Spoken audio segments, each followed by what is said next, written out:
Hey everybody, welcome back. I'm behind the bar with me this evening. Tonight I wasn't sure if I was actually going to do this beer again. I typically don't do re-reviews, but it was requested multiple times over the last week. And it was requested last time they released this beer, and I didn't get around to doing it, but I figured I have a couple of these, and I thought it was a little bit different than what I remember, so I figured I would do a beer review for you that might be out there wanting to know if you need to trade for this beer, or want to try it, or just want to know what I think about it. So tonight we are checking out, fresh off of my trip to Charlton, Massachusetts. My man Leo and I went to the Treehouse 6th anniversary party over the weekend, and I got to pick up Juice Machine. Treehouse Juice Machine, 8.2% American Double IPA, canned on 6/12, so we're just at a week old. So not too shabby. And just pick up quite a few Treehouse beers while I was out there, and figured that I would review this one since everybody been asking about it. So I had differing opinions on this beer depending on which way I had it and when I had it. So I'll be curious to see how this one goes. So in our Juice Machine Tiku glass that was given out to everybody at the 6th anniversary party. So you can smell it from here. Pours out just murk. Just, it looks pretty close on camera, just light yellow golden, like light golden yellow mix, just haze, like just the ultimate like creamy looking beer, like the epitome of no light getting through, exactly what you remember from big Treehouse Double IPAs. And I can smell it from here, which is awesome because that's something that had been missing for a lot of Treehouse beers for a while for me. So poured out about a finger, just fluffy head. Looks amazing in the glass. Looks killer. Let's dive in and see what she smells like. Just a bouquet basket of fruits. Tropical peach, papaya, mango. Like fresh pineapple. Like you just cut the bark off of it and just chopped it into pieces. A little bit of orange, grapefruit in there. A nice like herbalness, like that kind of, as Joe described it, that basil note. Just a nice kind of rind bitterness. Like I said, there's an herbal note. Big tropical fruits. Tropical like Skittles, candied fruits. Huge nose on this beer. Just exploding out of the glass. Just billowing out. A little bit of like crackery malt. Little malty sweetness. Pretty killer though. Let's dive in. See what she smells like. I can't wait. Cheers, everybody.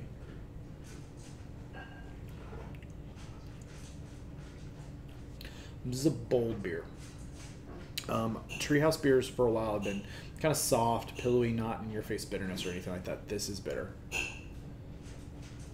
This has a nice fruity, rindy bitterness on the finish. It's not harsh, but it's definitely there. It has a nice, like, old school IPA West Coast vibe to it. But other than that, it is big peach, big mango, pineapple. It's got a nice, creamy, thick mouthfeel.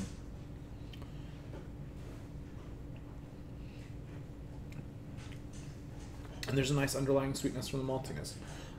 Biscuit, crackery malts, but it has a nice sweetness. It's bold in flavor.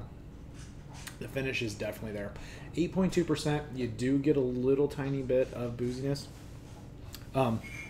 By comparison, so I had one can of this the day we picked it up. We bought some, and then we went and had lunch at BT's barbecue, and took a can in with us. And I got that same kind of bitterness to it.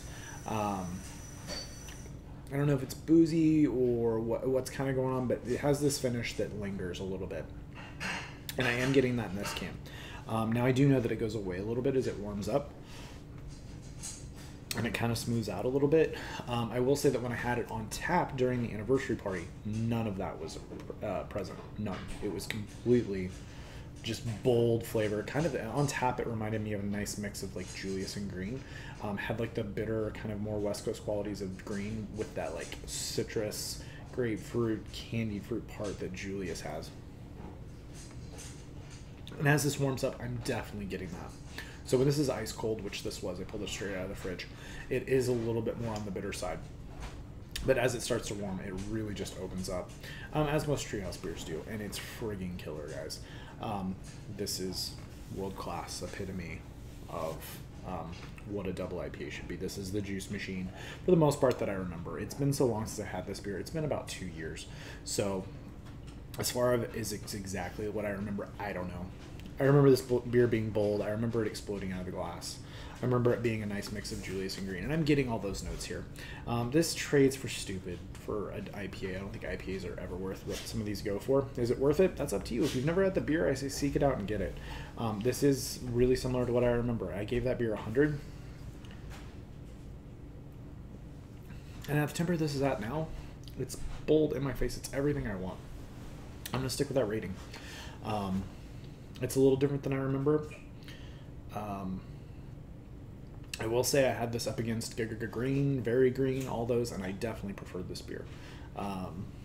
So if that says what it says, I didn't actually really enjoy Green as much as other people did. I thought that pretty much every beer I had, hoppy-wise, was better. So, but this is killer, guys. This is I'm sticking with my grade as far as re-review.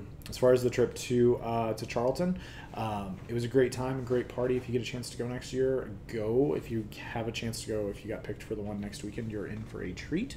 Outside of that, I did film some footage in the brewery, so I'll post a minute that'll be around 5 minutes or so of just some footage of us going around with Dean and taking a look at the new facility and touring it, since I did that with the last one, and just seeing what we think. So it was a good time, but we'll leave it there, guys. That is what I think of Juice Machine from Treehouse, 8.2%.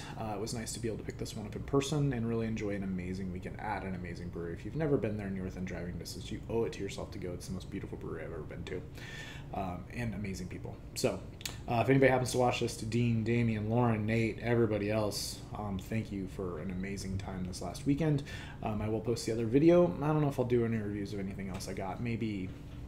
we'll see. I don't know. I've got a lot of other beers to review. So we'll leave it there, guys. Thank you for coming behind the bar. Thank you for the likes, subscribes, and comments to me.